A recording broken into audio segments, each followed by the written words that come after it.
Hello everyone, I'm Rachel and I welcome you all to Executive Corner Expert Talks. Today I'm with Ali Zoabi, APAC Director for Arctic Intelligence. Now, Arctic Intelligence is a regulatory technology company, otherwise known as a RegTech, that transforms financial crime risk assessments to help protect businesses. Here at Kalkine, we bring you industry leaders, successful business owners, and market and equity advocates all under one roof to help you discover the insights of the stock market and help you to understand how you can create multiple passive income streams. So welcome to the show today, Ali. Thanks, Catherine. Thanks for having me. Great to speak with you today. Now, Arctic Intelligence offers a wide range of services. Would you like to introduce Arctic's offerings to our audience? Sure, thank you. So Arctic Intelligence is a RegTech, so a regulatory technology provider. Everyone's heard of fintechs. Fintechs are doing a great job in disrupting the banking industry. RegTechs, similarly, are helping businesses meet their regulatory obligations via software solutions. And so Arctic Intelligence is Australia's RegTech of the Year and one of the world's leading RegTechs.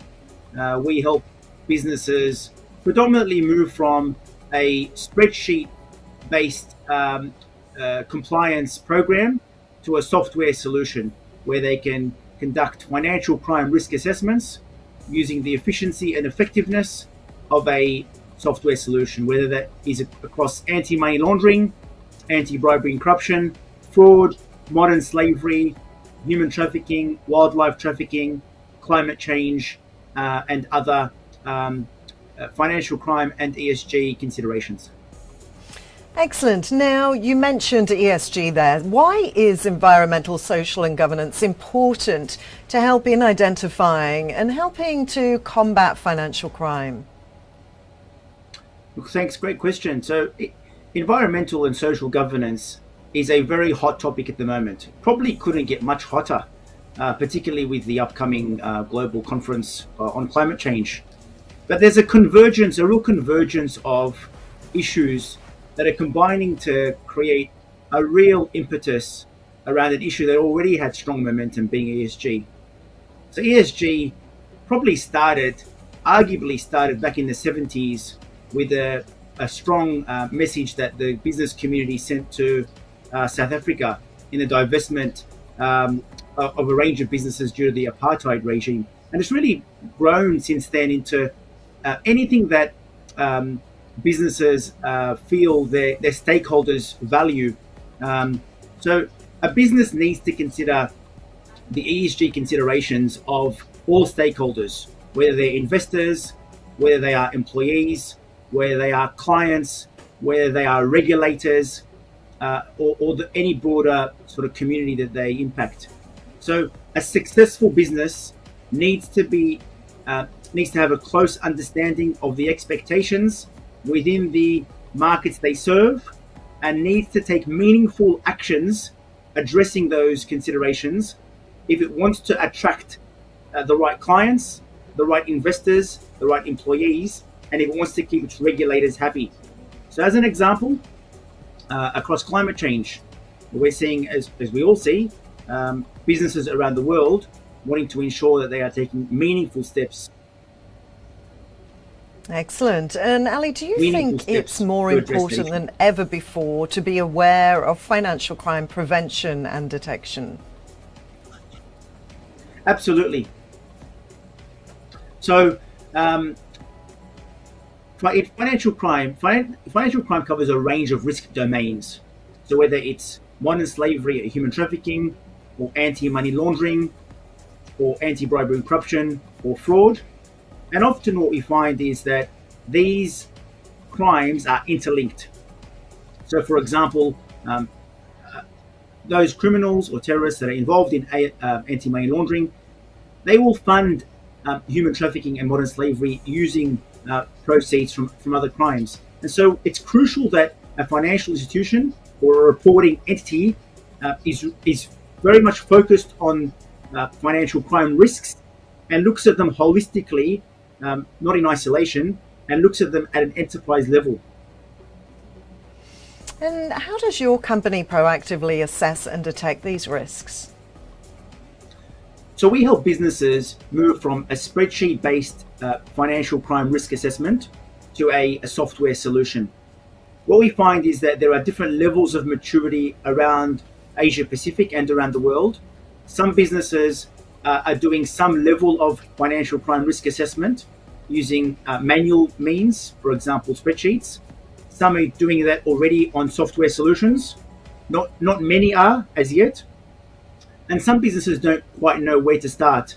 So what we do is we help businesses understand the different risk domains that they need to be aware of, and then help them with going through the process of understanding the risks, assessing their controls, and understanding their residual impact, the residual risk rating in each of those risk domains, and then strengthening their controls in order to reduce the likelihood, reduce the consequence, and strengthen the controls around each of those areas.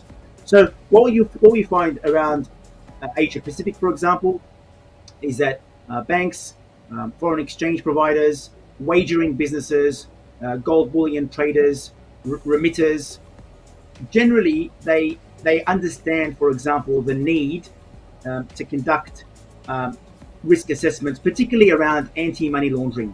So we know that around the world, and Australia or Hong Kong or the UK are no different, very active regulators who are very determined to understand and detect where those businesses are not quite meeting their obligations. And so what we do is we help those regulated entities understand where their weaknesses are, assess the risks in each of those risk domains, understand and assess the controls around each of those risk areas, and then develop a residual risk rating. And then more importantly, understand an action plan. Where are we now? What do we need to do to get to where we need to be? Because if an investor, as I mentioned earlier, an investor, a client, or a regulator comes knocking, that you want to be able to demonstrate through actions that you've taken the right steps to address the right risks. And that's how we help businesses around the world. There's about 250 clients that use us already, and that's growing sharply. Essentially, what we do is we help them have an auditable, efficient, and effective software solution to enterprise-level risk assessments around a range of environmental and social governance requirements. It sounds absolutely essential. Now, the Financial Action Task Force has been proactively sharing new international recommendations to tackle things like money laundering and terrorist financing. And how do you see the recent developments in the transaction monitoring and screening segment helping the industry?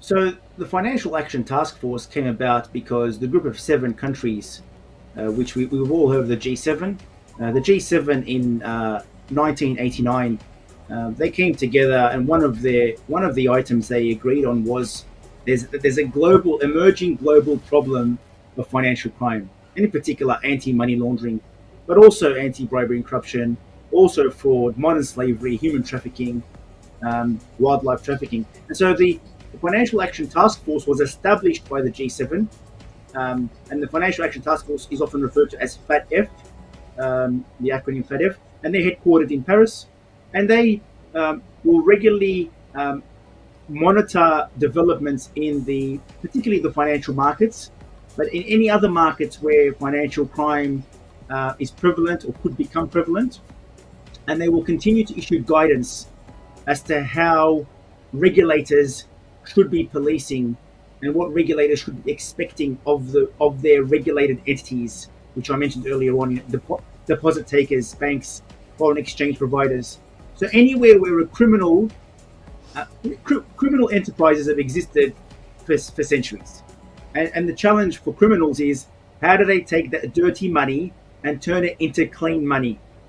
And so the Financial Action Task Force provides guidance to help regulators and businesses detect and prevent that cleansing, that laundering process.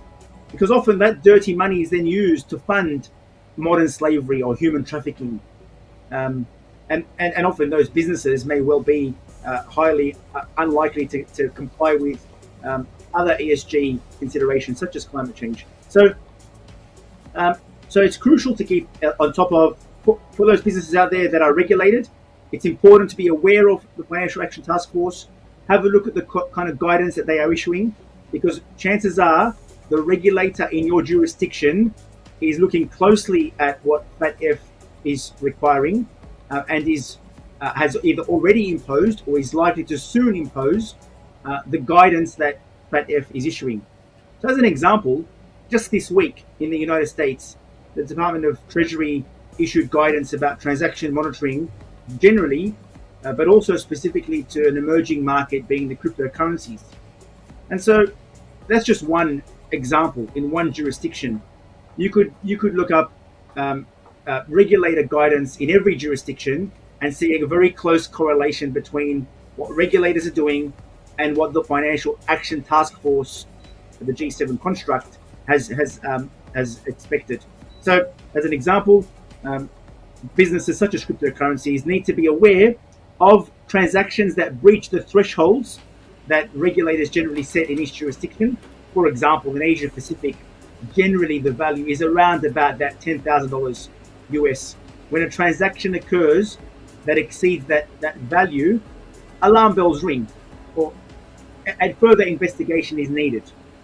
If you're not doing so, chances are you will be identified by criminals as a softer target.